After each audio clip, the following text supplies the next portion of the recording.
అంత హఠాత్తుగా మైనారిటీలను భుజాన వేసుకుని వైసీపీ ఎందుకు వచ్చిందంటే చంద్రబాబు మైనారిటీలకు చెప్పటం, చంద్రబాబు కానీ జనసేన కానీ బీజేపీ కానీ బీజేపీ ఎజెండానే అమలు చేస్తున్నాయి, చంద్రబాబు మైనారిటీ ద్రోహి, ఆయనతో పాటు సెయిల్ చేస్తున్న కూటమిలో మిగిలిన పార్టీలను నమ్ముకుంటే ముస్లింలు నెత్తిన చెంగే అని చెప్పేసి వాళ్ళని తన వైపు వైసీపీ వైపు ఆకర్షించడం కోసం. మంచిదే, రాజకీయ పరంగా వైసీపీకి ఒక ఎత్తుగడ ఉంది. కానీ ఇదంతా నిజంగా బీజేపీని సవాల్ చేస్తూ, కాలు దువ్వుతూ, తొడగొడుతూ, ఛాలెంజ్ చేస్తూ బీజేపీని ఇలా వేలు చూపించి ధిక్కరించే స్వరమైన వైసీపీదంటే కాదు.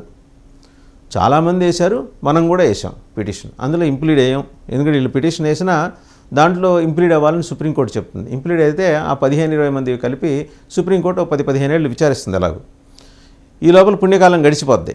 ఆ చట్టం ఎలాగో అయిపోయింది.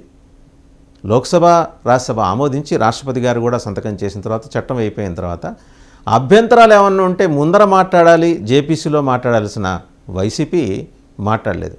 And double standards.